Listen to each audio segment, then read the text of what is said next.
the Drummers I Like podcast. Interviews with the most unique, interesting, and dynamic drummers in the universe.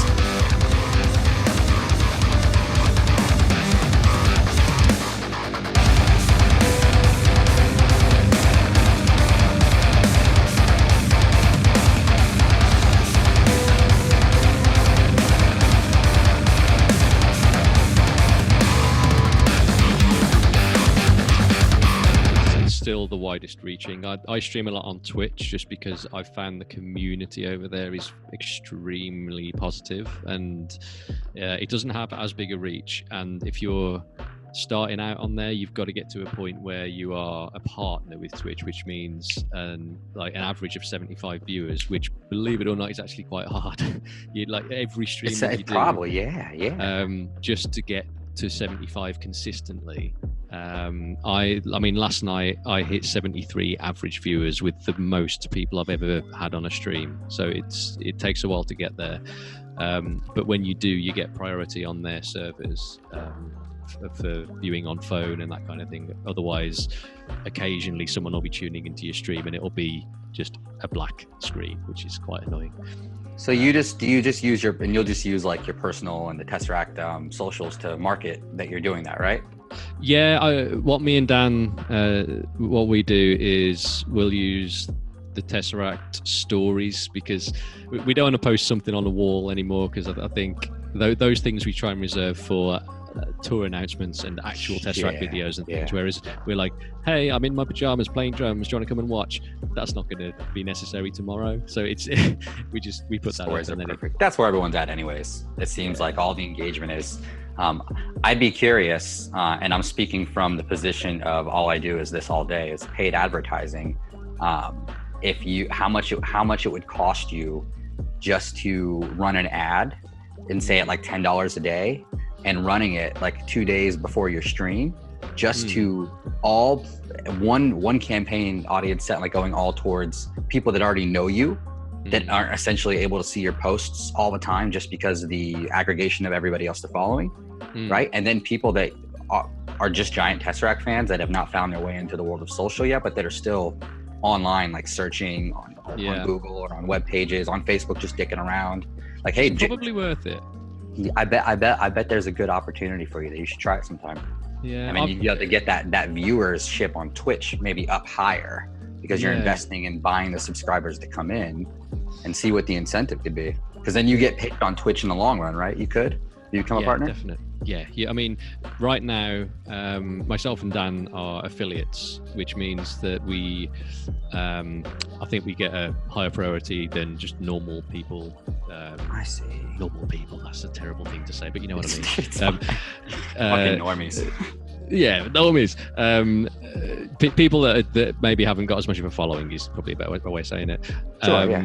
We, I think, get higher priority on their servers for our streams, and we get a higher share of. Oh no, we're able to have subscribers. I think that's the main thing. So people are able to subscribe to your channel, and then when you hit partner status, you get a higher percentage of the Twitch currency. So people.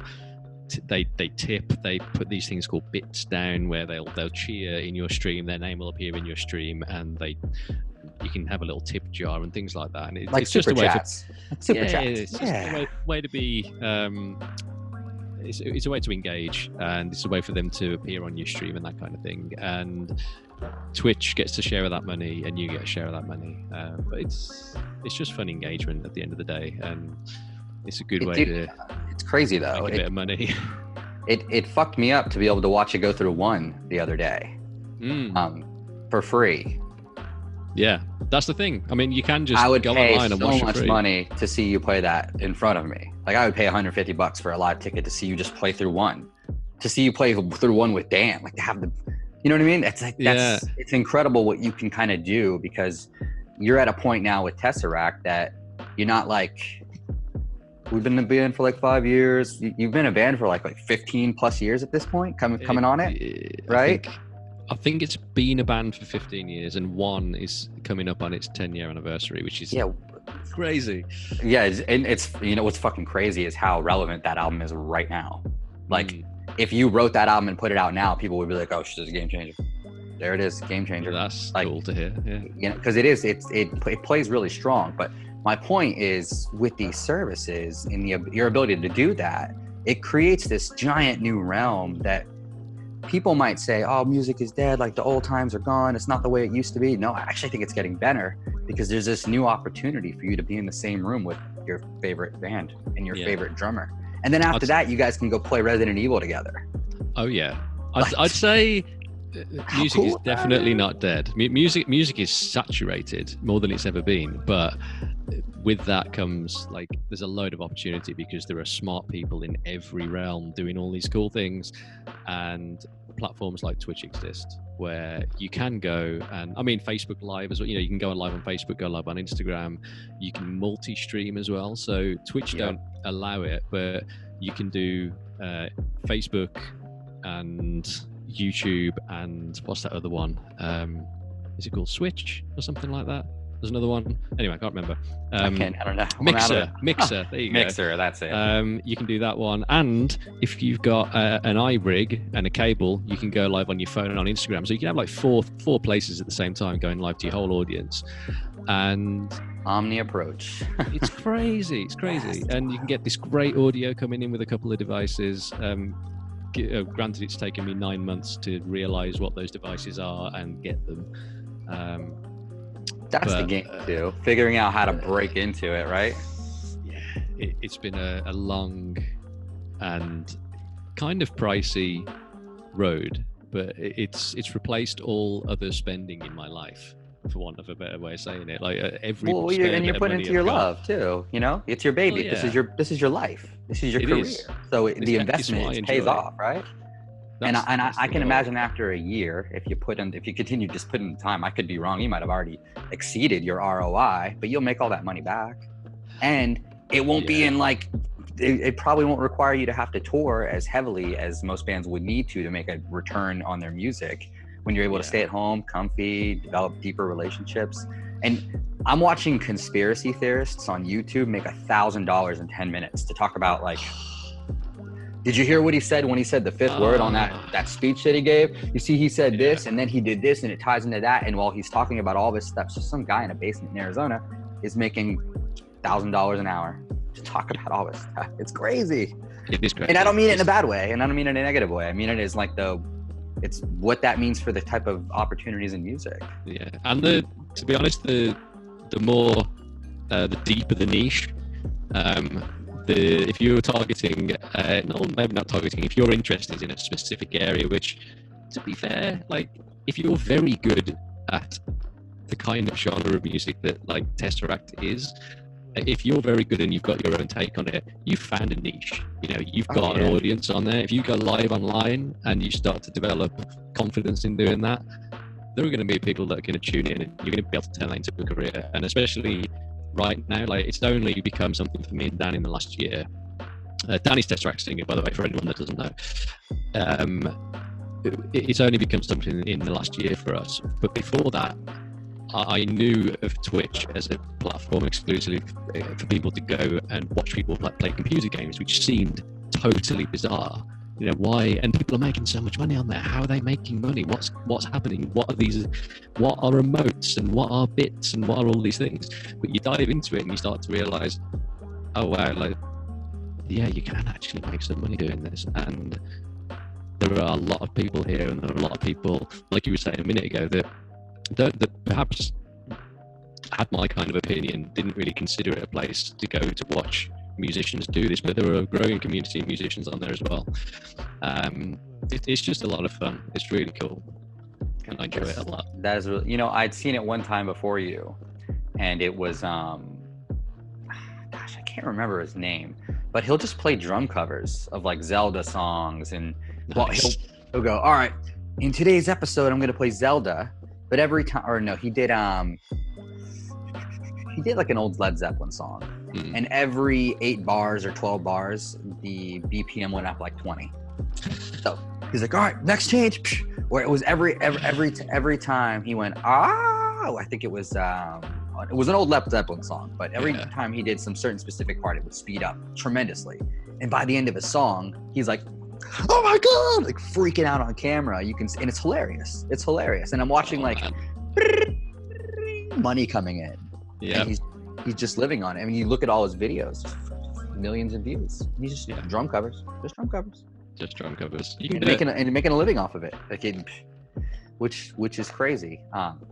What gives me anxiety about that is if all your ducks are on YouTube, and then one day YouTube's like, for my conspiracy people out there, you know what? If you say anything about coronavirus, we're banning your entire channel. You'll never make money again. And then they change the goalposts, so they do something, and you're all of a sudden gone. But I mean, that happens all the time. My wife, she's an illustrator, and she does her own illustrations and art from home, and digital prints and physical prints as well. She's got all the setup to do prints, and she would get she get loads of numbers, people following her on Instagram just organically, until maybe 12 months ago they changed the goalposts, and now all of a sudden you're posting all this stuff, it's in your stories, it's on your page, but there's just no numbers. You're doing the exact same thing. So what's changed? Oh, they want you to pay. They want you to pay for adverts. That's how you do it now. Like, I've noticed the same kind of thing with my stuff. If I post a video, a live video, or if I was to post an Instagram TV video of all of one from last night where I recorded it on Twitch, the kind of engagement that I would get on videos a while ago, there's nothing like those numbers now.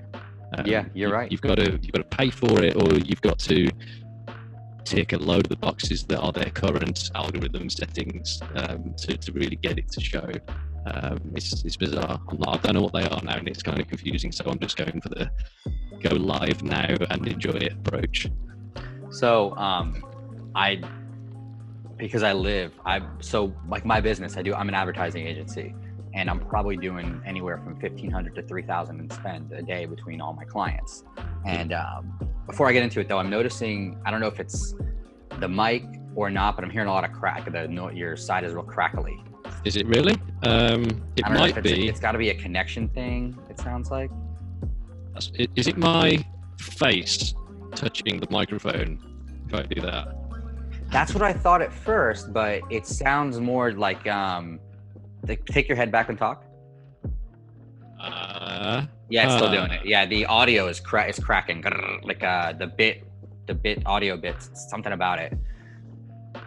If you give me 2 seconds, I can change the audio input on this. At the moment, it's going into. It just randomly happened, though. It just randomly happened. I don't know if it was a bump. That's why I was wondering if it's a network thing, because it just kind of came out of nowhere, like. Is it still doing it? Yeah, it's still doing it. Do we want to try and restart the call, or does that mess everything up? Let's do that first. Let's just do that first. That's fine. I can chop the videos up and edit it all afterwards. It's all good. Okay. How do I do that on this? Leave meeting? So, leave meeting and then hop back in.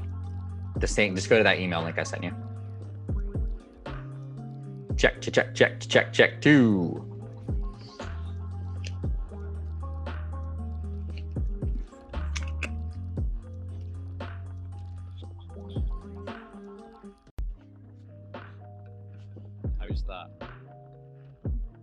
Talk again? Is that any better? Hello? Oh yeah, much better. Yeah, you're good now. Yeah, you're good. Okay. Then it was the internet doing what the internet does from time to time. Yes. I have a reserved connection on my router just for my business networking. So this doesn't happen, because back before when I was doing podcasts, it was just like every show, dude, some weird audio issue that turned editing into a 3-hour process. Yeah. It's such kind a of a pain. nightmare. Yeah, it's a pain in the ass, but yeah, much better. I can tell you all about technical issues though. Oh man. Yeah, well, you're in a touring band, so it's 101. It's life, but I mean on and off the road. On the road, I was going to say you're responsible for it as much as you are off the road, but I'm like a laser beam with my kit. Every little thing is it's got to be spot on, because if I am slightly concerned that that little bit of hardware is loose, or that symbol, the felt on that, even the felts on symbols, they've got to be the right ones, because if the symbol moves too much, all little details like that. Does it throw your flow off if it's just a little bit off? Yes, same way. I have to have them quite loose because I don't like them to have that spongy rebound, or to either to be too tight so they don't move, or if they swing back at me before I'm kind of ready to hit. It's a great way to smash through a cymbal. That if you want to crack your cymbal, if it's coming back up and you're hitting it repeatedly, you're going to break that. Is that why you tend to keep things a little bit higher? Like you keep your cymbals more, seems like at eye length? They're definitely at eye length. I've never Level. really thought about that, but eye length, that's like really short amount. Yeah, I fucked that up. Sorry. I've not really thought about that. I think, yeah, to be honest, that's just a comfortable place for me to have them. And it's also a great place to hide because no one can ever see me. My cymbals tend to just be at a comfortable height. And I actually had to raise them for the microphones that we were using. We're using the Audix, the D6, D4, and I think it's the D2, I'm not sure. And they're quite chunky microphones. They're like maybe 3-4 inches. And we're not smart enough to buy those right angle XLR connectors. So you've got this chunky mic and then another couple of inches of cable, and that's got to clear on top of the tom. It's got to clear the cymbal. It's got to be out of the way. So I've got my 20 and my 18-inch cymbal on my kind of in the middle of me and to my right. And in the middle of that is like an inch gap. The loop of the microphone cable just peaks just above the cymbals in that gap, and they swing perfectly without hitting that cable. I've got it all nailed right down, which generally means that when we go in and do a festival, it's a huge pain in my ass because you get all this stuff like locked down as you can, and then you've got to move it all, or you've got to, like a couple of festivals we did last year, it's like, okay, this band are going to be using this kit until 2 bands or a band before you. Sure. And now you've got to take it all apart, put it all together, put all the mics on. I'm like, and tune it, and that I dislike doing that. I can't wait until we have the funds to move to travel and do the European festival circuit with most of our own gear, which, I mean, you need an A, B, and probably a C rig to do that, which we're not in. Just sits on a nice podium with your drums. They just slide out every night and they slide off, and just businesses to go back. A big lid goes over the top of the whole thing. It goes on a truck, and then bye-bye, and then we get on a plane and we're off.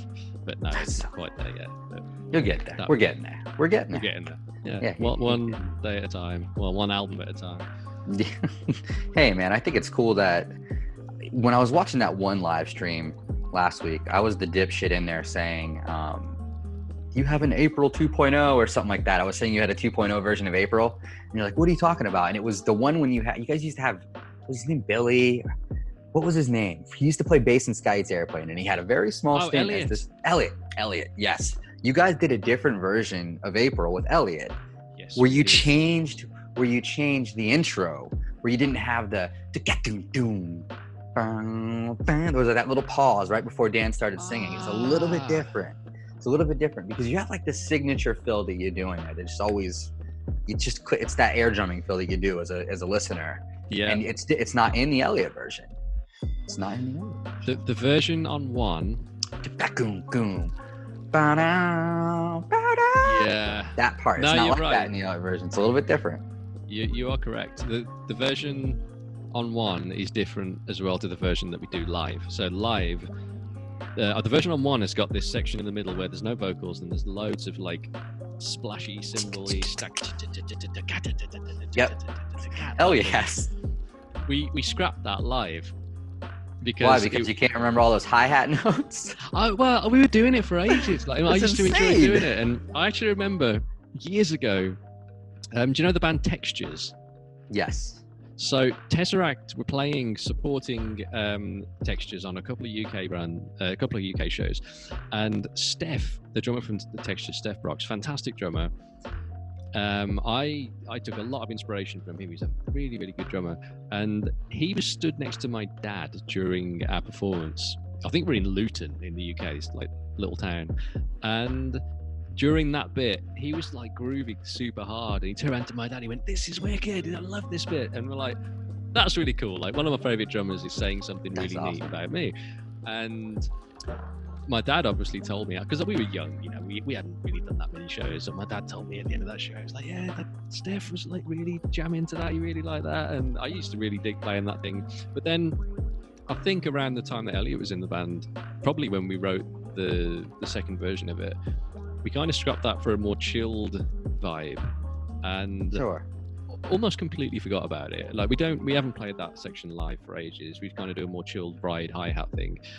When I came to play the one stream the other day, and specifically played April, I got to that bit and I'm like, oh crap, because it doesn't change. In my ears, I'm just playing the one stems and it's completely different. It doesn't slow down. It doesn't do the thing that we do live. And I'm like, shit, how do I play this? And just quickly try to remember it and like hammed through it just about. But you nailed it though. It felt, as someone who's listened to that song 500 million times, it felt pretty right. It felt pretty good. Well, if I want to learn how to play these songs, there's not a book of, well, maybe there is at this point, I just haven't gotten it, of notations.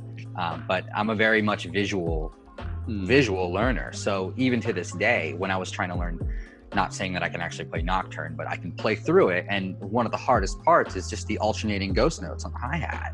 Yeah, it's hard. And it's fucking crazy hard. It's hard to do it that way. It's hard to do it the way Luke Holland did it, where he's doing like the paradiddle kind of thing on the hats, like the flam paradiddle, which is a really cool take on it too. But the way you do it, it really requires you to have the muscle memory. I'm sure that helps over a while, but to just understand when that right hand's supposed to come down to fill that note space, and making that line up with your right foot just in the verse part is phenomenally way harder than it is to play it in the chorus when you have this more open,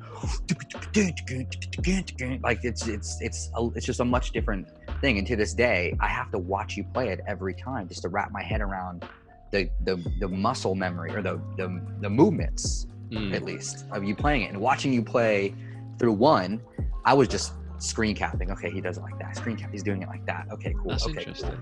Because it's easier for me to watch how you play it because the way that I taught myself how to play. So just watching drummers. And I always told myself if I could have like a set of drummers that I really looked like while I play, it'd be you. It'd be Matt from Periphery. It's like one of the most phenomenal drummers. Because just because his power, you'd have the same power, but because you have a much more wide gamut of instruments to play on your drum set, more notes and stuff to play on, you play a flow that just your backbeat, it's like, it's insane to me. To this day, I love listening to the songs because I get choked up at the way you decide to fill spaces up with ghost notes and your thought patterns, and the way you guys write, it all kind of comes together. It just feels like you guys write in a room together. And I know that Ackle does most of the writing, and he does a lot. He'll like lay out the basis, but most people a lot, and I'll take this myself with the badge of honor. I used to be the same person, like, what? Someone else write my fucking part? That's crazy. Blah blah blah blah. But if Tesseract wouldn't be the sound if you guys didn't have this really family type approach where you all allow each other to write your parts, and if you want to change something, you submit it, and he's like, yeah, yes or no. But it takes a humbleness, a lack of, you got to be able to let go of the ego a lot to be able to go, okay, I know what role I serve and like how I can best make this sound the greatest for the people that love it. Yeah, for want of a better way of describing it, I see myself as a tool to humanize the drum parts that Ackle writes on a computer. That's right, really how the Tesseract demos are formed. Like the flesh of them is added by Ackle. It'll come to us with a demo, something that to most people will sound complete. It sounds like a finished song, and that's because home production methods are now relatively affordable and incredible. And Ackle's been in the game too for a while doing this, so he's just been laying into all the great gear. Like, oh, cool, add that in. Totally. And the first time I heard any Tesseract stuff, I was like, oh my god, this drum is sick. I want to literally play these drums. And it was the super old demos that you can get them on YouTube if you want. Just type in Tesseract early demos, and there's this like 45-minute collection of old stuff. And I heard this stuff. I'm like, wow, really, really, like, who's drumming? Who is this? How is this being made? And I didn't realize it was Ackle clicking it in with his mouse. Like, this dude is not a drummer, but he understands what a drummer should sound like. Even though some of it was without mega production impossible. You know, it requires incredibly loud hits at incredible speed all the time. Well, not all the time, but some of the early stuff was a lot faster. Not blast beaty, but there was definitely super fast metal fills and things. Whereas now we're a lot more about dynamic. You played one of those tracks on the stream last week, and I was like, "What fucking song is this?" That one's jaw drop. Mesh Rip 3. Mesh Rip. It was Mesh Rip 3. Yeah. So we had 3 songs: Mesh Rip 1, which became Hollow, which is a bonus track from 1. Mesh Rip 2, which was a straight up rip of Stenger from Sugar. And Mesh Rip 3, which is just that one that was on my stream the other day. Again, that is on YouTube. If you Google or YouTube Tesseract Mesh Rip 3, you'll be able to listen to that. It's a song that I really wish turned into a full Tesseract song because it's sick. It's so cool. And I could still do it. Yeah, we could. We'd have to change it around a bit, but a petition. Get a petition on Instagram and say, hey, look, all Instagram fans are all Tesseract fans of all time. Like and comment on this post if you want us to recreate this song for a future Tesseract, and just let the fans, just let them weigh in. Don't you guys do that where you let fans write songs with you? Sonder, actually, the last album that we put out, there was, I want to say, in the ballpark of 120 fan-made sounds on the album. So we put out we put out a message, I don't know how, on the internet, asking fans to submit audio recordings on their phone or field recorder or whatever. And those sounds, they weren't used like verbatim, or some of them were, but most of them were tweaked and stretched and reversed and whatever. And we used them to create these kind of rhythmical concepts. And like one of Dan's children's heartbeat is in there, so he recorded the heartbeat of his kid, and that became, I think, in it's the Arrow, the song, no, that's the last song, Orbital, the song immediately before Juno. There's this like this kind of thuddy sound. That's the heartbeat. I believe so, yeah. That's the heartbeat. Rather than being a bass drum that's just the low end, it's just like an actual heartbeat sound. That's fucking crazy. And at the end, I never knew that.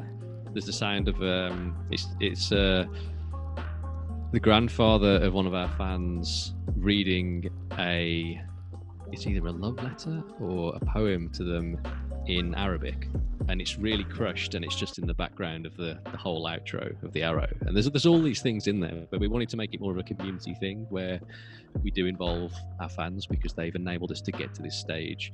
Sure. And Sonder was kind of about that, you know, he's trying to involve as many people as we can, and we had a choir, and it was definitely more of a collaboration. I thought I had heard you say on the stream of one that you guys have a Twitch stream where you have fans come in and while you write a song or write a song with you, or while you write music. Maybe I just misheard. No, I'm doing that at the moment on my stream with people that are subscribed. So okay, it's called Project Ghost Note because of all the ghost notes, obviously. If you're a subscriber to my stream on Twitch, we have a Discord channel set up, which is a way that we communicate, and a Google Drive folder. And I've uploaded some MIDI drums and some programmed guitar as well. And the idea is that the community then writes to that and makes their submissions, and we're trying to compose some music together, just for fun, just to see what comes out of it. I'm totally gonna subscribe. It's so fucking cool. Dude, just come in and do it. It'd be sick. Oh my god! And it can be any instrument. Like if you hear bagpipes over it, put some bagpipes down. Like whatever. That's awesome. That's what we're trying to do. Especially now when everyone's going to be stuck inside. It's just get creative. Like do the artistic thing that you enjoy doing, because it looks like we've got a bit of time to do that. Are you guys locked down right now? We're locked kind down of Texas?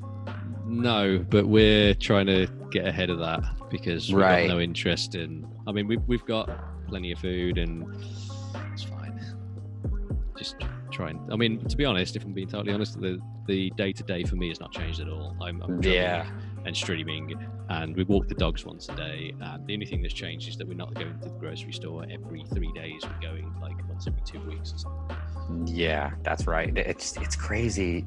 I was preparing a couple weeks ahead of time because I felt like something like this was going to happen. But they have shut down my entire county. No school. My kids are running around the house, impossible to get anything done.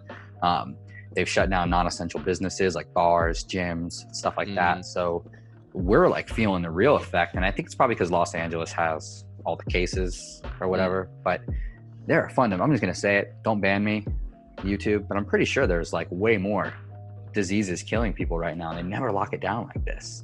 So this thing has got to be bad. It has got to be so bad. I mean, we haven't seen the worst of it yet. I just think the best thing people can do is like, yes, definitely stay informed, try and stay ahead of it, definitely be smart, do all of the things that people are advising, keep the social contact to, the distance rather, make sure you maintain that, stay in if you can, and just, I guess, don't sneeze on anyone's face.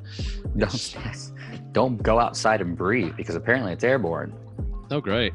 Yeah, it has a 3-day lifespan, airborne. 2 days on stainless steel, 2 days on cardboard, and then something else that it lives forever on. You can't kill it, I guess. But just spray it with. People don't know the trick was alcohol. You can have alcohol with a little bit of water in a spray bottle, or wine too. That'll destroy it right away. So as a precaution, everything I've been doing, I was hitting it with a spray. All right, cool. Yeah. All right, cool. Just a little extra precaution. And take your elderberry. Elderberry? Yes. I've not heard this. Yes. Oh my God, there's so much that you do. Elderberry, you can do like lemon turmeric honey. That's a great everyday thing.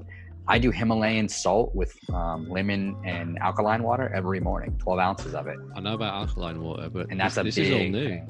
It's a big. You want to? I could really tighten up your diet if you'd like. Have you had bulletproof coffee yet? Yeah, but I'm doing the Four Sigmatic mushroom coffee at the moment. Okay, cool. Chocolate, awesome. That's great too. Yeah, I'm on the straight bulletproof regimen still. I can't get off of it. Is that are you having the coffee or is that the butter coffee? Yeah, so it's coffee, 1 to 2. I'm at 2 tablespoons at this point because it just fills me up of grass-fed butter, then the MCT oil, like a tablespoon or 2, and then you blend it, and that takes up your breakfast.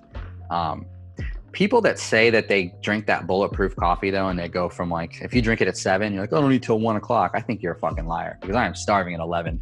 So I always eat a little bit of yogurt at 11 o'clock too, because that's good for you as well.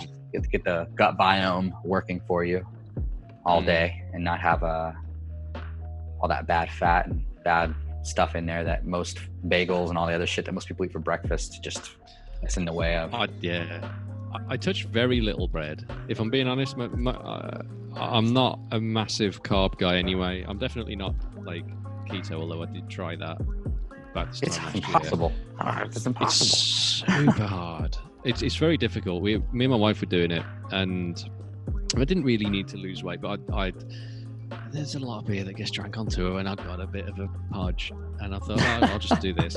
So we got into ketosis, and you feel dreadful for like 2 or 3 days, really, really awful, and then you get used to it. But it's the eating a load of salmon and asparagus and not having anything white apart from cauliflower, but then 1 day a week we'd have a cheat day, which we would just blow out on whatever the hell you want to eat, and apparently it would spike your metabolism. So if you were to just keep doing ketosis, it wouldn't have as much of an effect as if you have a day where you just like, I'm just going to eat donuts all day long and drink all the beer, and it apparently spikes your metabolism. So we do that once a week, and it also gives you that little break from just like, oh my God, I can't eat this cauliflower, this riced cauliflower and spices. Like, I don't know.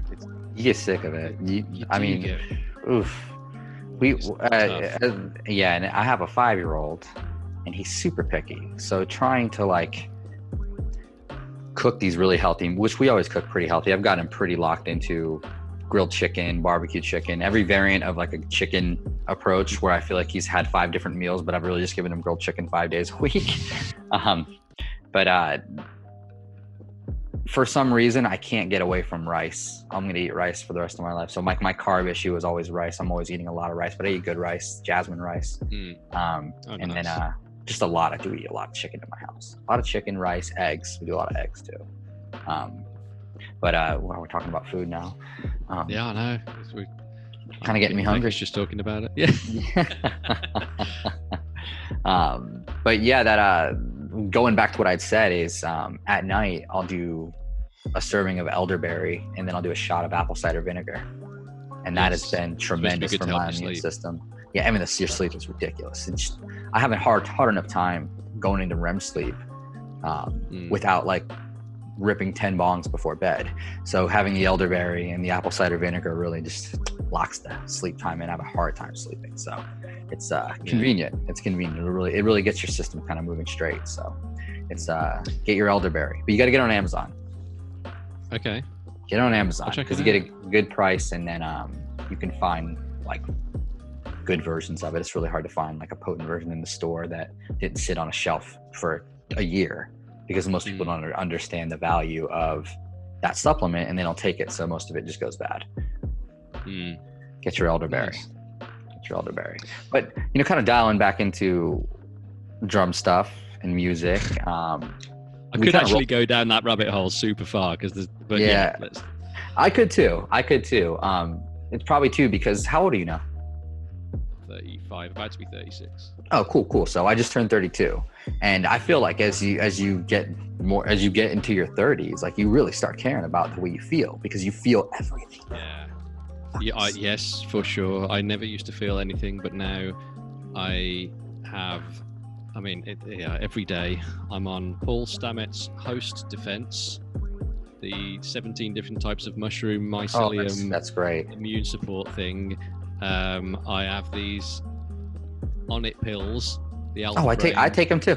I take them too. Dude, like the Onnit pills, like before doing something like this, before doing like a stream, before trying to do anything where I've got to be like laser beam, that stuff like knocks you up a notch.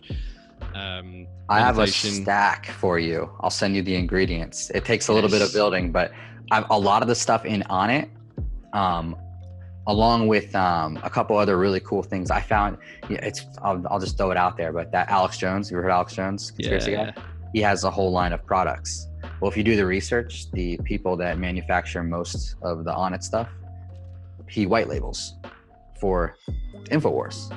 So he has this product. He has this product called Turbo Force, and I was a 5 cup of coffee day guy. Now I drink that 1 bulletproof cup of coffee in the morning, and I drink this Turbo Force stuff, which replaces a stack that I made of like L-Alcatan, turmeric, all these things to replace coffee. And what a lot of people might feel with me listening right now, if you have ADHD and you've been prescribed to something like Adderall, and it doesn't work well with your body. I found out like 10 years ago that Adderall just destroys my liver. So I couldn't take it. It was prescribed. So I needed to find a way to keep my focus, up my energy levels, and not feel so tired.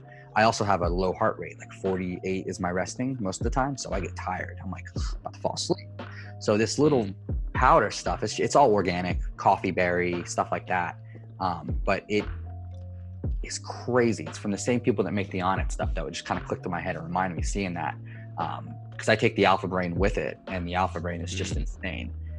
They make a stack as well. Onnit does. They make like the, you ever seen it? It's like $120. It's like all the vitamins for a month.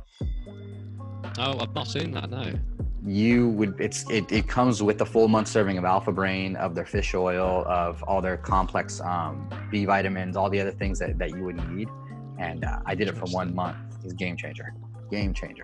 I'll have to send you a link, because I was working with Onnit. I went down to see them because they're in Austin, their main gym. Yeah, I was about to say, they're right by you. I went to check them out when I got back from tour last year, because I was, for the first time in my life, talking about being in your 30s and not recovering as fast and all that kind of thing. I was struggling with tendon pain in my index and middle finger on my right hand. Never because of drumming. Like, it was definitely drumming that was doing it. never had any pains really, other than blisters and the obvious things. Sure. As a drummer, but in terms of muscles always fine, hips never had any problems or anything. But man, my fingers were hurting to the point that I couldn't lift a mug of tea or anything. If I was drinking a cup of tea, I couldn't put any pressure that way, like downwards on my fingers, especially my middle finger. To separate that, to push that way, was level 10 agony. And I'd occasionally, lifting drum cases and stuff onto it, it'd occasionally tweak, and it's like like having to stop because your entire body just is like in immediate shock because of the pain. How would you even play? You're playing drums like this. I had to change my technique a bit and not really play, but it was just battling pain all through the whole summer, and I was miserable because of it. Really struggled to even meditate through it. Really struggled, and came back to Austin and went to go to the Onyx guys, and I was very fortunate. I was invited down there because one of the guys was a Tesseract fan, and I got to have a look behind the scenes, have a look around the gym and stuff, and they sorted me out with a load of free stuff. And that's so sick, dude. I'm a big fan of the founder, Aubrey. I read his books. My morning regimen that I was telling you about, it's the whole thing from his book. Yeah. Well, that's incredible. So back to that. No, he's a fantastic dude. They gave me an exercise when I told them the problem I was having. I went to see one of the guys there, and in a couple of minutes he was like, "Try this," and put my hand flat on this kind of table thing, and spread out my fingers as far as I can, and just rotate with your arm as straight as you can. Rotate the arm kind of through the elbow with your hand flat on a surface, so your hand stays still. You rotate it, and then turn your hand around the other way, and rotate as far as you can, and you'll feel it pulls. I'm trying to do it kind of around. You have to have your hand flat on a surface and kind of be stood up to do it. But just doing that for a couple of minutes, maybe even just a minute, 30 seconds both ways, I kind of felt initially, like your first time when you wake up in the morning, if you try and touch your toes, you get that like pulling all up the side of your back of your legs. Same kind of thing all up my arm, but it released, like something kind of went, and I was like, ooh, that felt weird. And then it's like, oh my god, I can. It was back. I can hold the cup again. Oh, that's 2 minutes. 2 minutes. This is like miracle cure stuff. So, I've got a lot of time for those guys. When that's really cool. On it opens back up, I want to start going to the gym because it's a very sick place. I have to bring a snuggle to me to my daughter real quick. Yeah. So I'm just gonna step out and bring her Snuggle Bee. Mm-hmm. Not sponsored by Snuggle Me, this $150 thing for a baby. Here you go. We're almost done. There you go. Got that. Do you need this? Cool.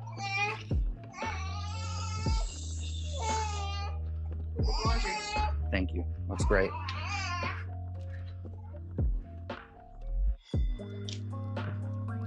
You got to hear my daughter. Could you hear her? I could hear her. Oh, wow. Yeah, I walked all the way out of the room. I can't believe how far this thing goes. It's incredible. Are those the Bose things? It's the Rode. It's the Rode wireless. Oh, that thing. Yeah. Yeah. Oh, neat. I got it just to be able. I love the snowball mic that I have, but I'm always stuck at like a desk or a surface. And my life's not always that convenient with 2 children. Yeah. So I got to have the portability, and I went and I got the new Mac. It's crazy that the camera on here isn't better, but this is the new MacBook, and it's like still the old camera from like the old iMacs on it still. It should be a GoPro camera on this thing. Yeah, dude. Get yourself, check out that Zoom one, check out the GoPro one. Yeah, I'm going to. That was some helpful stuff. I'm noticing you're a little scratchy again. Do you want me to? Maybe hop in, hop back out. Yeah, let's do that.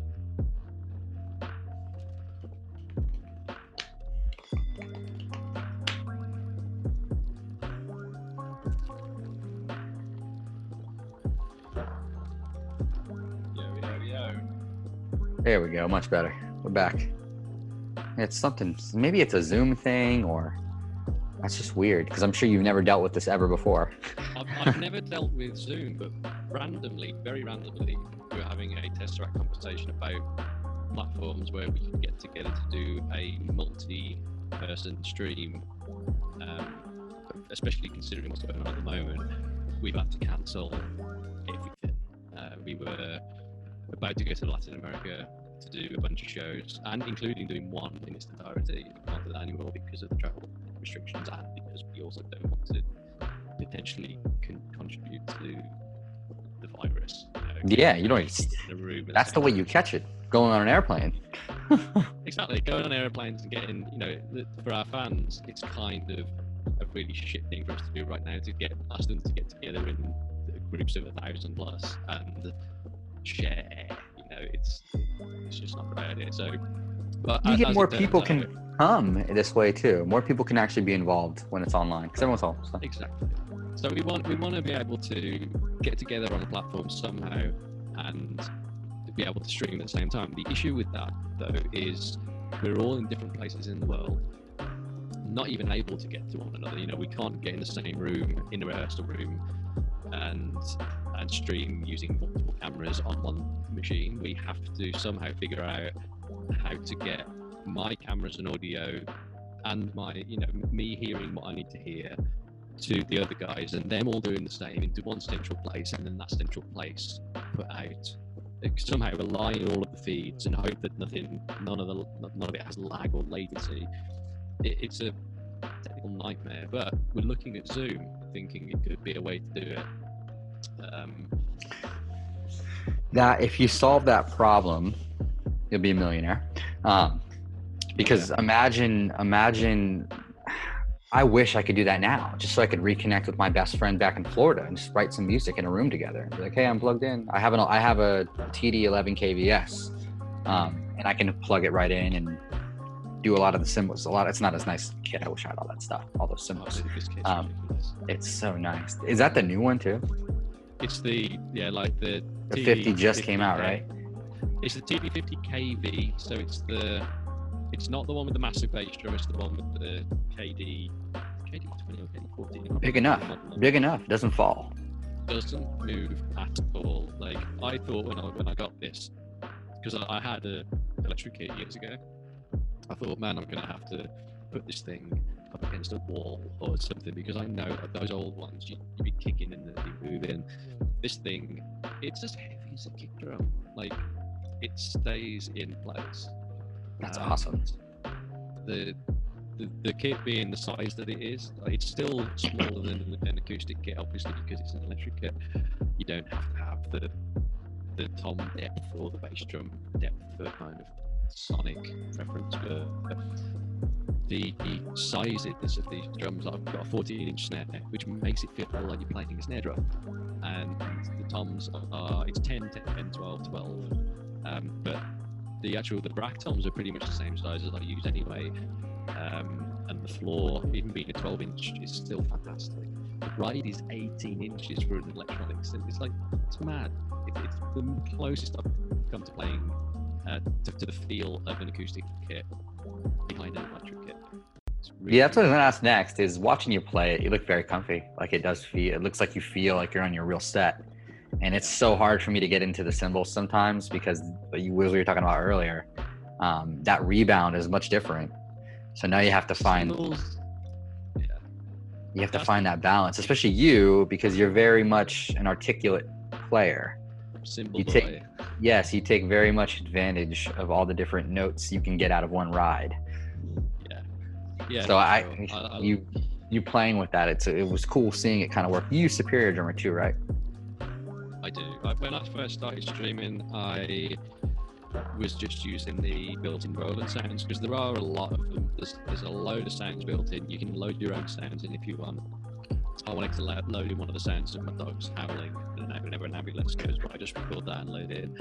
I don't know what for, just because it'd be hilarious on stream, but the kits that come built in are really good. There was a prog kit that I tuned to sound as close to my actual kit as possible, and then once I got the MIDI side of things working, I realized that there's very very small, like invisible to us, latency for like using Superior Drummer, Toontrack Superior Drummer, and I'm using the Prog SDX with the DW kit and a bunch of the whole shitload of symbols, and that was a much better sound for me. It sounds like a real kit, because it is a real kit. You know, it's I can make it sound like I'm in a room. I can like just crank it. It's so cool.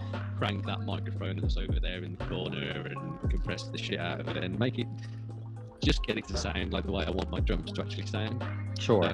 Which you can do a lot in the Roland thing, but I just like using the Toontrack samples. It just feels a bit more natural.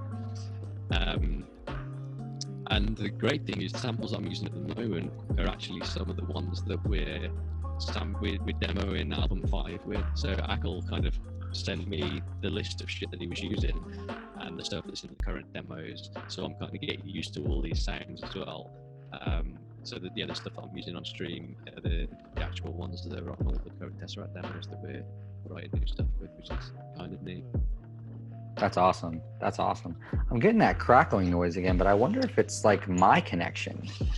I wonder if it's something that could be with the Bluetooth and it's not essentially recording that noise. I mean, I can start again if you like, if it's being a dick. It's being a dick. Let me start again. It's no problem for me to start again. And you can also, if it's happening while I'm talking, just like say, Jay, it's happening, and we can start if you don't want me to go through a whole conversation. Yeah, it's fine. It's fine. It's like it could just started happening again halfway through it. So. All right, let's kick it in the arse and start again. Technical difficulties. Be right back.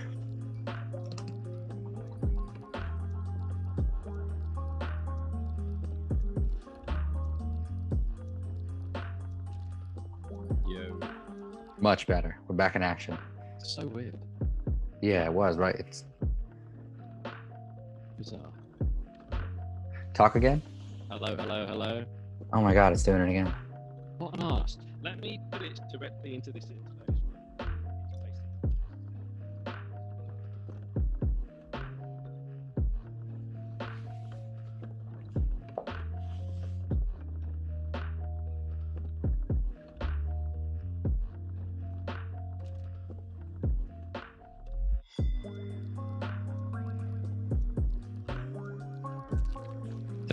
Testing. It's still cracking. It's still crackly. Oh, it's got to be a network thing. So annoying.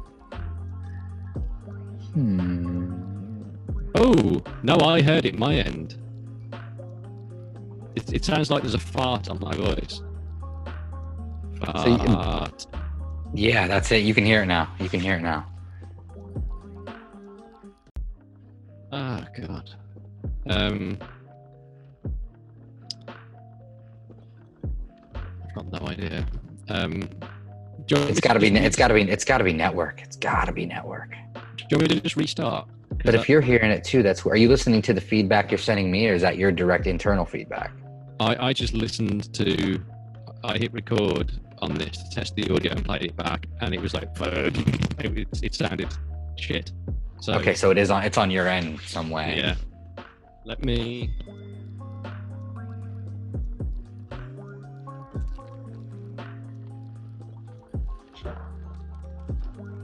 just I can restart if you want, and we can try again. Yeah, let's try that approach. Okay. Guess the last ditch effort here. Okay.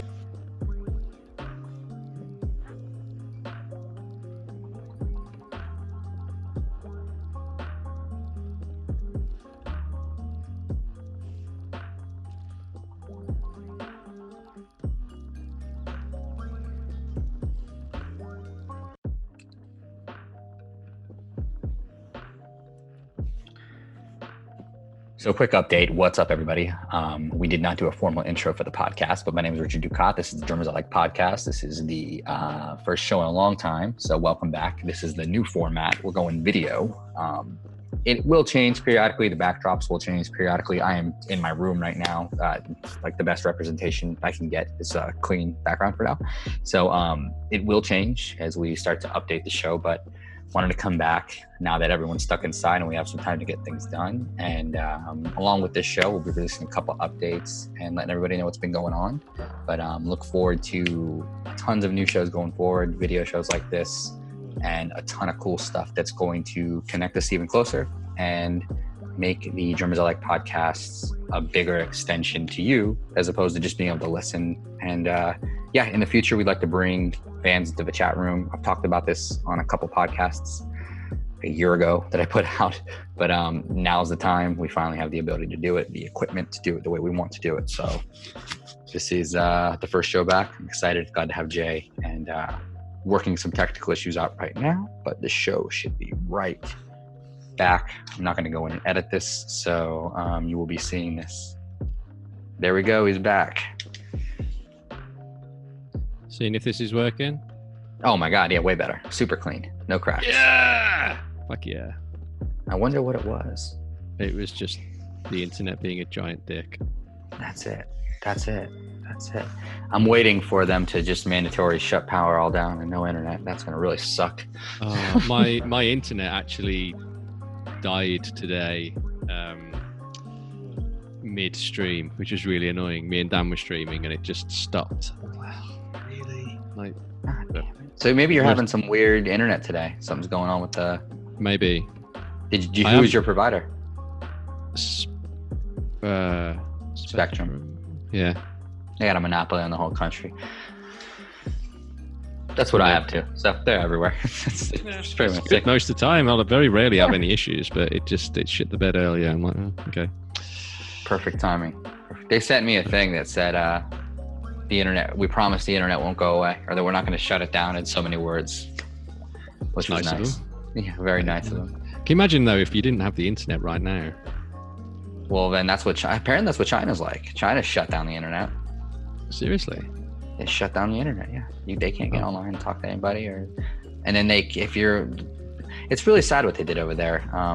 Like persecuting all the journalists and doctors that were telling the truth about COVID-19 in the beginning, because they were I guess from what I've been told from my close Chinese friends, is there's a high level of pride, and the country does not want to be looked at like they're doing something wrong. But I think that to come out and tell the truth and be like, hey, we may or may not have fucked up and let this virus out of one of our bio labs, which that's what they told their people. Maybe we could have been 10 steps ahead of the travel bans and cutting off different aspects. They've known since middle of January. And then that's rough. Yeah, and then all the CEOs there's like 250 CEO resignations just a few weeks and days before the big stock market crash. Like they knew. Bill Gates, man, he sold half his shares.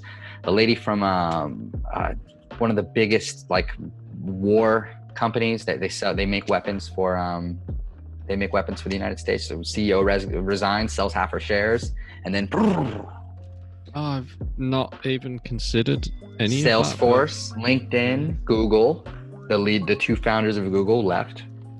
They're making the most money in their entire lives. They're gonna leave. Oh my god. So, who knows? I don't want to get deep into it, and some guys show up at my house. So this is America, and they do that here. So it was the coronavirus. So oh man. But it's dark. If you get it, they knew. And if you look at Bill Gates' background, his foundation had registered a vaccine for this like 3 months ago. For this novel strain. The exact vaccine they make them. So there's it's like weird connections. For everyone out there wondering why I know this shit, my agency also does web development, and one of my clients is Tinfoil Hat Podcast, and he's become one of the biggest conspiracy podcast shows that has all these guests come on, like Alex Jones and stuff like that. And my ears open to it all. I have to hear it all the time.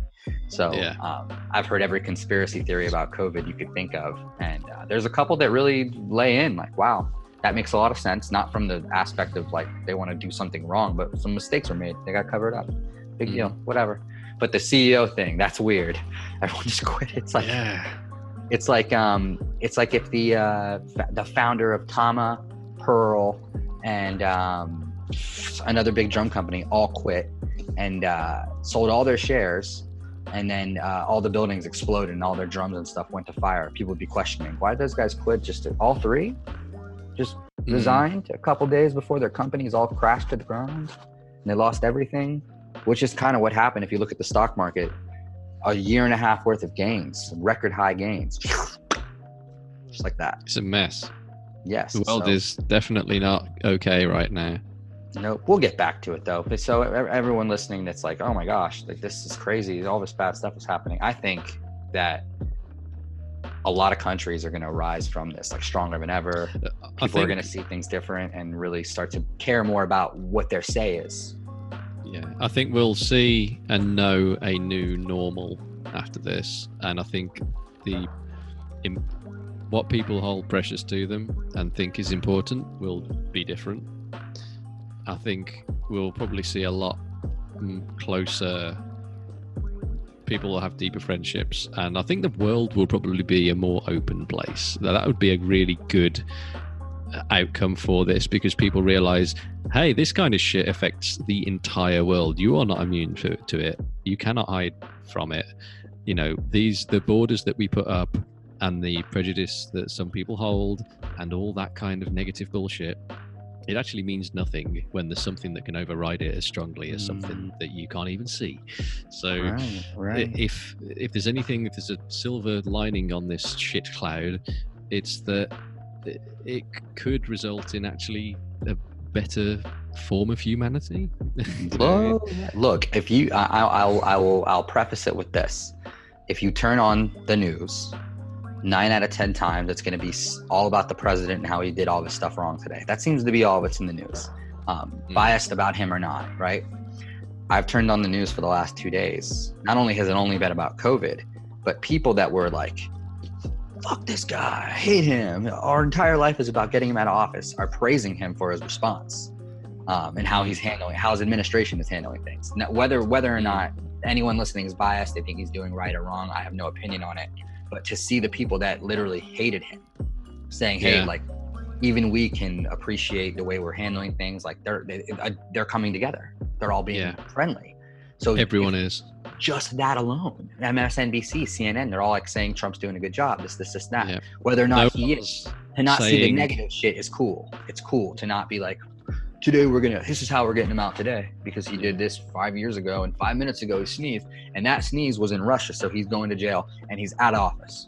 So sorry everybody. Like, it feels like that. Like they're just doing, and if it's not him, it's somebody else that they just want to patronize, left or right or in the middle or whatever. So that's the silver lining. There's some real positivity there too. It's cool to see. Definitely is. I listened to a podcast not that long ago, where they were talking about if there's one thing you could change in the world, what would it be? And it was just like a question on the podcast, and the response was that if we could change the idea of them and us, do you know what I mean? Like the idea, everything now is, if you're in America, in the UK, in anywhere, it's them and us. It's the people that don't believe what I believe politically. Yes. And it's not them and us, it's us. Like, you can have a conversation about these things without it resorting to hatred. It's a trick too, Jay. It's a trick. It's a left-right paradigm. It's just the worst. It spawns so much negativity and so much unnecessary pain. And, you know, we've toured with people who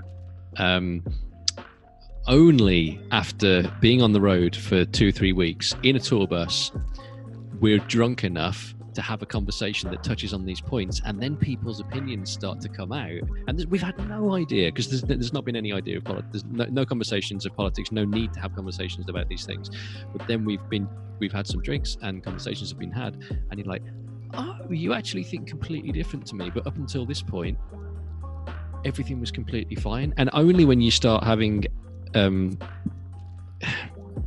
passionate conversations about those things, when booze is involved, do you start to think, oh, actually, I'm not sure about what you think anymore, which is a terrible thing to think. It's a terrible thing to think.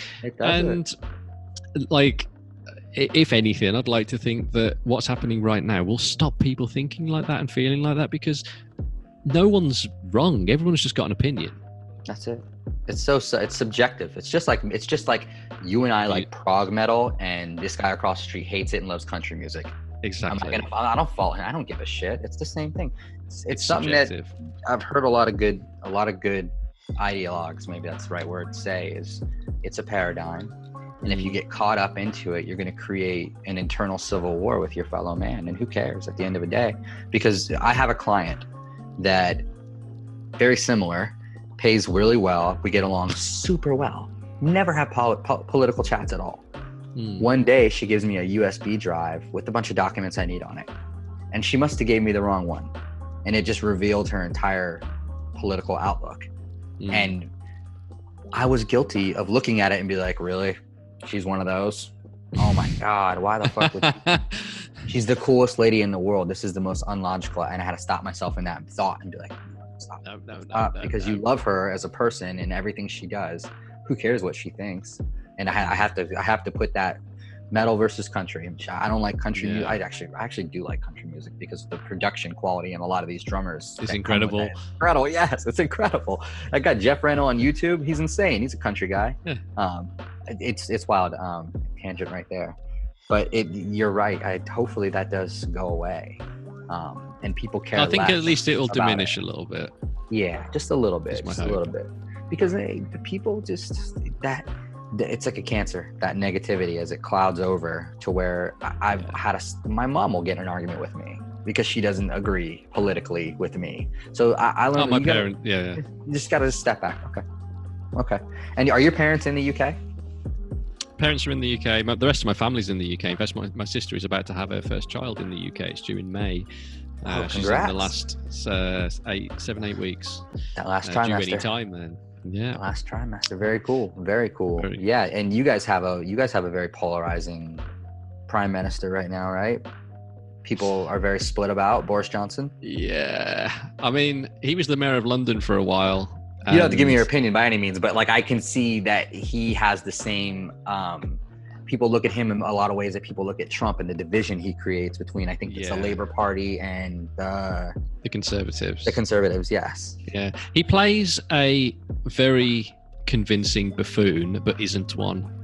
And that's the thing. Like the things that he does exactly, and the things that the things that go all over the internet make him look like an absolute cretin. And he's actually very smart, but it's just politics, isn't it? You don't have to get into it. It's almost hard not to say anything without revealing someone might be take your opinion for the exact opposite just by the way you're saying. So exactly. It's all good. I try not to, because I have in the past, and I've ended up in Facebook rants with old school friends of mine who are very one way, and I'm not on the fence. I'm further one way than another, but I'm basically a bit of a hippie, and I just think everyone should be nice. Yeah. Hey man, that's it.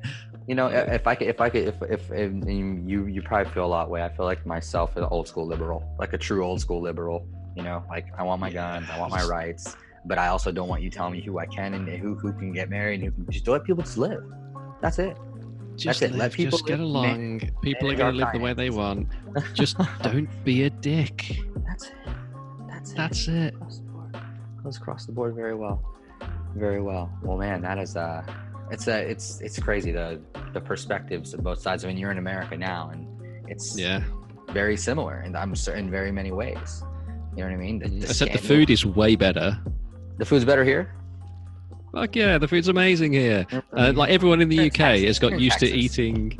But I'm in Austin, and there's so much amazing. Like I'm also I'm pescatarian. I cheat with fish from time to time, but I'm so tempted to have barbecue here, just as a like, oh my god, it smells so good every time I walk past these places. I want to eat. So wait, food. Pescatarians just you pretty much only eat fish, right? Or is it chicken? Yeah, it's vegetarian, but you can eat fish. You can get some protein from fish, basically.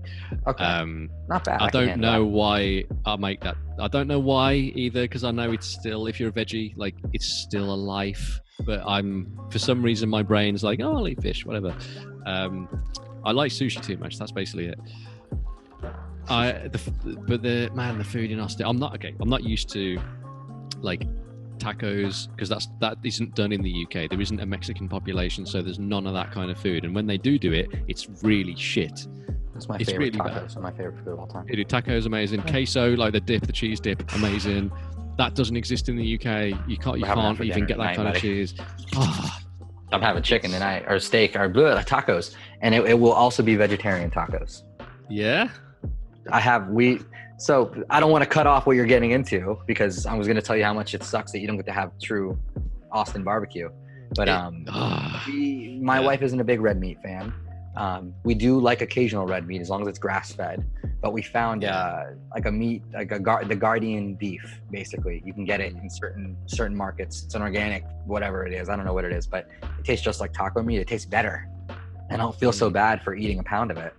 And when you make beef tacos from home, you have to pull out a big slab of red meat, and it's disgusting. You have to chop it up, and this stuff just comes in the bag. I throw it in a pan with some oil and butter and throw it in tacos, and it tastes like better. It tastes better than tacos. It's delicious. It's delicious. Dude, those Beyond Burgers, I don't know if you've tried those. It's Beyond Beef. That's what it is. It is Beyond Beef. Oh man, I had one of those Beyond Burgers, and it says cook it for like it's 3 or 4 minutes on both sides in a pan. It's going to come out. If you cut it, it's going to be pink in the middle. It's fine as long as it's like however hot it's meant to be. And that thing, if I didn't know, I'd say I was eating meat. It was that close, and it tasted incredible. Like, this is insane. It's properly insane.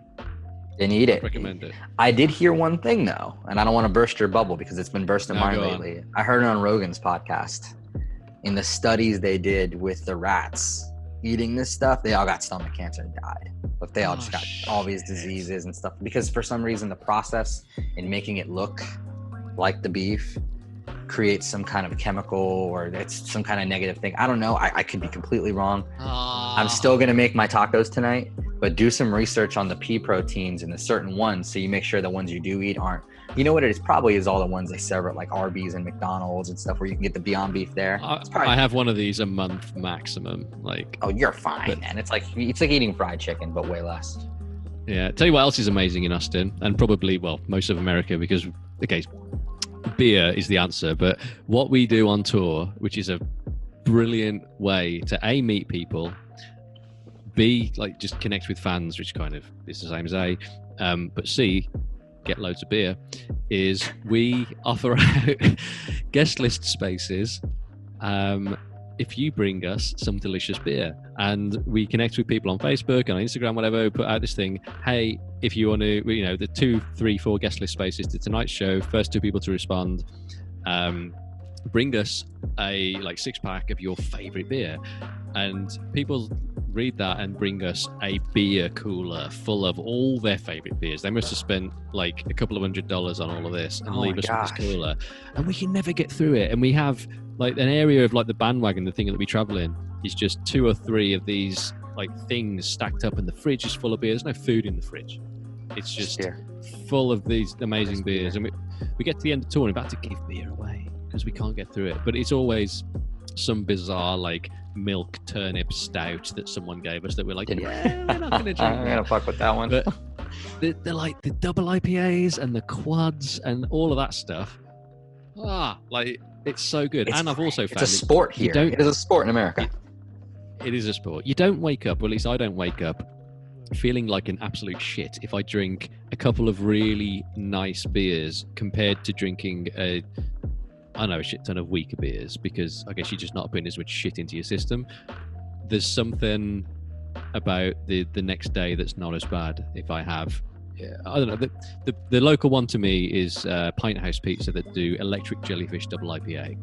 I can have 2 of them and wake up and get on and I'm fine. If I have 2 cans of Carlsberg in the UK, I'm going to wake up feeling like I have a disease.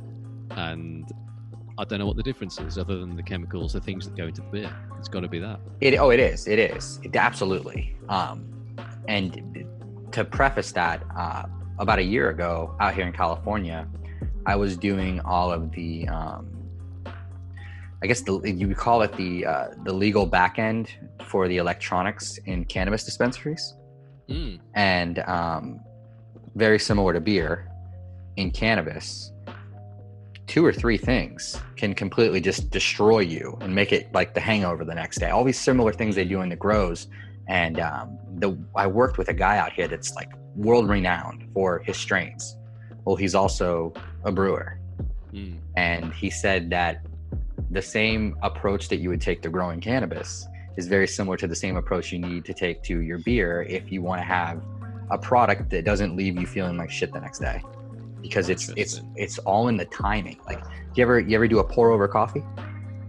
I haven't, but I've had pour over coffee. So the timing is like 30 seconds when you first bloom it, and then you have to wait 2.5 minutes for the second part, and all these different ways you can do it. It's the same thing with beer.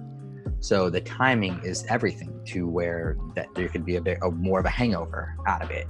The strength of the alcohol, something with, and I'm not an expert. I just, the way he was explaining to me as he was smoking a joint, so he was really getting deep into it. It really made me appreciate. And I'm not a beer. I like beer, but I'm not. I probably have a beer every 2 or 3 months. And when I do, it gets me drunk all the way. I do like wine, but it's to my wife's. My wife is the wine chooser of the house. She'll choose the good wines and stuff like that. And it's always some sugary, fruity wine that my palate can handle, because I can't handle real wine. I'm not a man yet. One day. But that side of America is really big, as they take their substances serious here. Yes. Definitely. Like Germany serious with beer. Yeah. I mean, the last time we were in Colorado, we all got some kind of gummy type thing, or people bought weed and stuff to the show and whatever, but I got these gummies. I think our tour manager had gone out to a place to get some stuff for himself, and me and Dan had some of these gummies that night. And I remember, like, at first just lying in my bunk listening to music. I was listening to like new demos and things, just being like, yeah man, this is nice. And then the paranoia set in, so it was like it must have just been the wrong strain for me. And I'm just like, I'm lying in my bunk, and you know what's the worst feeling to have when you're lying in a tour bus bunk going along the flipping freeway at whatever speed. You don't want to be paranoid in that situation, because you're just like, oh my god, I'm going to wake up in a bag of blood and bones at the end of my bunk, because those thoughts just start going through your brain. It's not good. It's, you know what, I can't metabolize THC. Really? So I can eat like 1,000 milligrams worth of edibles, which is like killer instinct shit, and I don't feel it. My wife can have, I once gave my wife a little piece, and she's tripping out like, the police are here. Oh my god. No. Oh my god. And I'm like, baby, I gave you nothing. Like, I don't understand. How is this happening? I'm sitting here eating a bag of 10 bags of this thing, and I'm like, where am I at? Like, I want to feel like this. God. This is insane. What are you going through right now? This is cool. That's amazing. So it doesn't affect me, but beer. Yeah, I mean, a couple of years ago. What's the one beer thing? What's to say again? One beer guy. It's taking me right out. One beer guy. I wish I was the one beer guy. Actually, no, I like beer, so I'm happy try to at be one point. Few beers guy. A couple of years ago, we were. Oh, hang on, your video's frozen. I'm just checking that we're still going. This is my we also go. It's unstable. Hold on. I'll wait a second. Take my you say when you're good. You've gone from red to yellow, so that's okay. All right, how about now? That seems better. So, a few years ago, probably more like a couple of years ago, we were on a headline tour of the US, and we'd been gifted in Portland, instead of Beer Blog, some dude had brought a bunch of edibles, and we're like, cool. I mean, actually, no, this was a few years ago. This was probably about 5 years ago now. I think it was the first tour that Dan came back. And me and Dan, especially being naive, Dan started tucking into these thinking they were just cookies before the show. Oh no. And it started to come on just as we were going. And we're like, dude, like, you ate, how many of them did you eat? And he had like 2 or 3 of these cookies. And he had the craziest show. He said he was just like, I mean, he'd recall it better than me, but he was like looking out into the crowd and he said people were just eyeballing him, and he was like keeping their contact, just like staring straight back at people's faces, just really intensely, like, what the fuck? And anyway, a couple of years later, I'd pay to be at that show. it was, I forgot the name of it's something theatre in Portland. There's this big light thing that goes all the way around the stage. And anyway, a couple of years later, we're doing another tour, and another fan brings edibles to a show, and Dan's feeling a bit worse for weather. So he has, I think it was only half a cookie, but it was like quite a big cookie. And it's big. Yeah, it was like big. It was like one of those giant ones that, one of those record-breaking cookies. But he eats half of this cookie, and this is way before the show, like hours and hours and hours before. And after about half an hour, he starts to feel really bad. Because what I've learned, actually, it was from Joe Rogan's podcast, is that the body, I guess, metabolizes, or I don't know what the word is, but it 20 processes times more. Yeah, it's 20 times stronger. It's a completely different process when you eat it to smoke it. So he was hallucinating, and he was really in a bad shape, and we had to do VIP. We had to meet and greet people, and he kind of came out of the bus and his hood was up, and he was just like creeping along. I couldn't say anything. He said he literally couldn't move his mouth. So all these people were like going up to him, shaking his hand, and he was just kind of like he couldn't even do the show that night. He was that bad. It was really awful. We had to put out a thing that was like, but I mean, he was sick, which is why he thought, I'm going to have this to try and feel better, because he knew that when he did that show in Portland, he actually felt amazing. And he thought, if I have a little bit of this, I'll get through the show. Opposite effect. It was really, really bad. Poor guy. Poor guy. Yeah. I shouldn't tell stories like that about other people, but it was, it was not. Oh, you just incriminated him. That's okay. I know. It was a funny experience to witness, but I would not want to be. He was really paranoid. Really, I've had it happen to a very close friend of mine. One that I just started doing some podcasts with. He used to be the bass player for a band called Versa Emerge. His name's Devin, and it was back in 8 years ago, probably. We all did. Actually, it might have been mushrooms that we did, so this could be completely the opposite of a CBD story, or an edible story. But he had one of those moments where it was like he couldn't speak, and when he did speak, he screamed, "Oh my God!" I'm like 22 in an apartment that my best friend's parents paid the bill for us in, so we're terrified that we're getting kicked out and the cops are coming, and what that type of scenario can do, just being so yonked out on a, and it's not like mushrooms, stuff like that, they're not that crazy of drugs, but they just the wrong mind, the wrong person, the wrong situation, it can be a game over for you, like Dan's situation where you think it might help you, but instead it just sends you down a really dark rabbit hole that you can't get out of.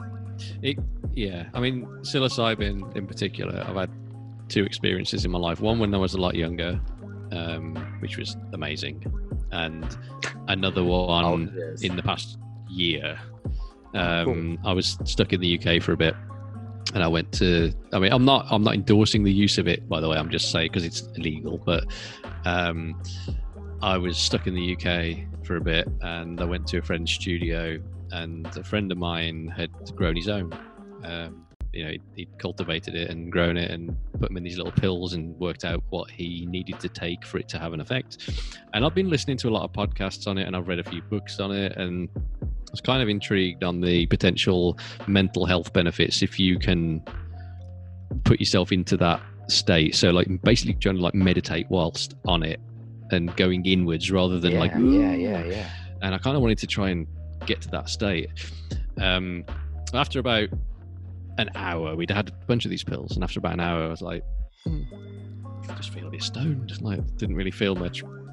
And there's three other guys with us, and they were like around, they were all close friends, knew them all really well, and they were just stood around this pool table at my friend's studio, and I'm like, can you guys like really feel anything? And they're like, yeah, no, come and have a look at this. And I look down at the pool table, and it's like, can you look at this pattern on the pool table? I'm like, yeah, but that's obviously just like a pattern that's on the cloth, on like the felt of the pool table. They're like, no, it's not. no. And it was like It just this hit. kind of doily, like just all these artifacts, like just, it was crazy, infinite pattern that was just like, the closer you looked at it, it was just going on and going on and going on, and it was deeper and deeper and deeper. It was like, whoa. And I mean, that was the start of the night. I won't go into the whole thing, but the next day and lasting on from there, because I did spend some kind of alone time just going into my brain. I felt incredible, genuinely That's incredible. awesome. And there's the organization MAPS, Multidisciplinary Association for Psychedelic Studies or Science, I can't remember, I think it's studies, making leaps and bounds, like progress towards treating people with that are struggling with mental ailments, PTSD. big one PTSD right now. but through using MDMA assisted therapy and psilocybin assisted therapy. And the MDMA stuff is in phase 3 trials now. I think and it could be a game changer. The way it's been described to me is that people struggling with these things and there's documentaries on it. You can go and watch this. What's that documentary on Vimeo? I can't remember. I'll send you a link, and if you can link to it in the podcast, I'd love to. Yeah, I will. It's flipping amazing. A Trip of Compassion. There you go. Trip of Compassion on Vimeo. It's a couple of bucks to watch it, but it's footage of people in therapy on an MDMA assisted therapy session. It tells you their backstory, and it shows you them going through it and coming out the other end, and the trauma in their mind that is caused by what they've gone through, which has been going on for years, absolutely years, in the case of some of them, essentially vanished at the end of the therapy.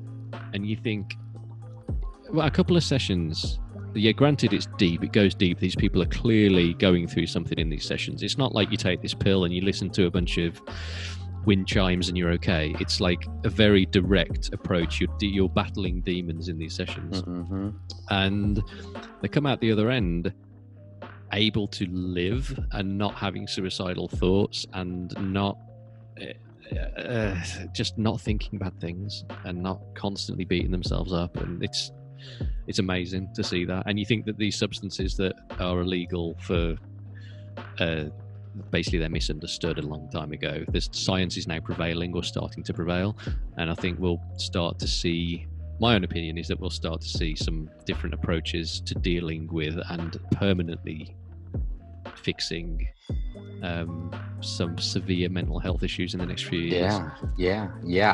I've done a little research on it and what they've done for PTSD. I know a lot of people who've suffered from it severely, and what PTSD can lead to is fucking scary. The end of your life.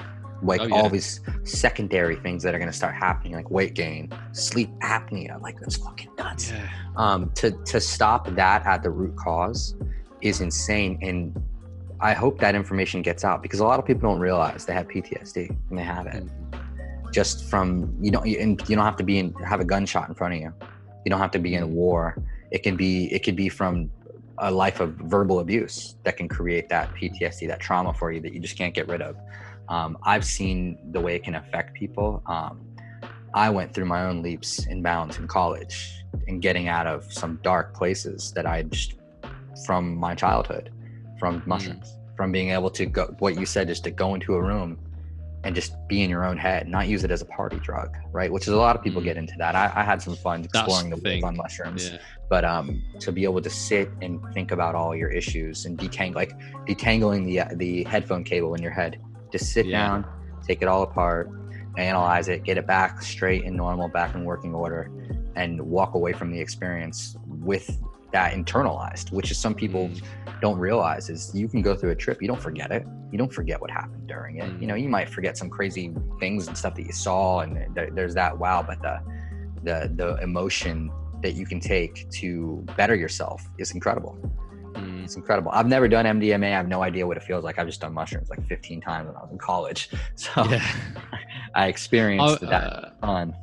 Yeah, I haven't had MDMA, but when it becomes something that is considered therapeutic and legal, I would definitely go for like an MDMA assisted session, just for a reset.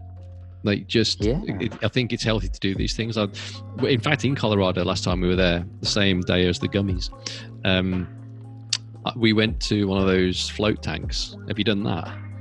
I've never done a float tank, and I've got to respond to this message real quick. Yeah, that's fine.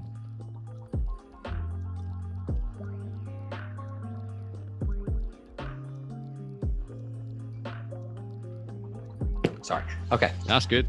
So we went to this float tank. It was a fan came out to the show and ran this float tank place and was like, hey, do you want to come down?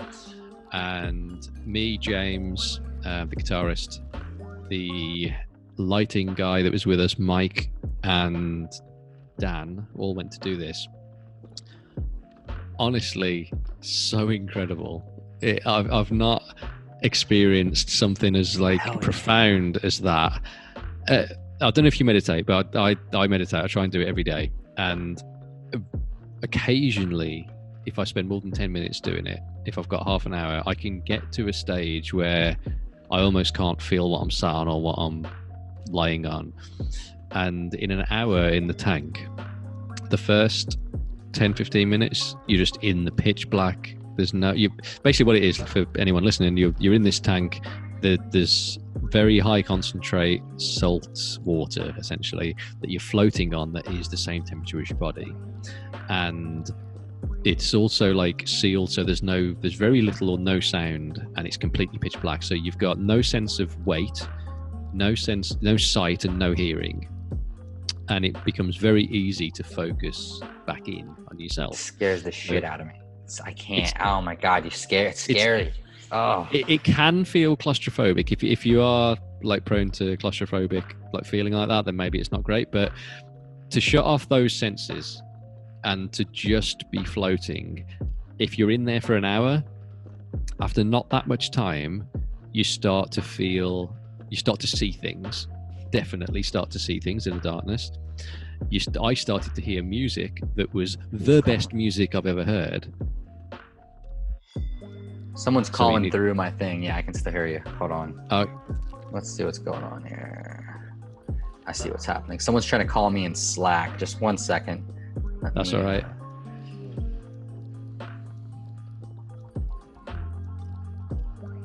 Let's see here. 1 second. Okay, can you hear me? Yeah, that's all good. Sorry, I didn't realize we've been talking for almost 2 hours. I had a 4 o'clock with one of my partners. So do you need to get on that? We can start dialing it down now. I want you to finish the flotation. So yeah, definitely start seeing things. Definitely start hearing things, and I could hear this music that was somewhere between Bjork and Meshuggah. It was like these crazy melodies and harmonies and all this orchestration, like theatrical stuff, but then really deep, heavy grooves that were just much deeper than Tesseract, like crazy stuff. And I'm like, oh my God, if I could just audio out of my brain into some kind of interface. That's so cool. Oh man.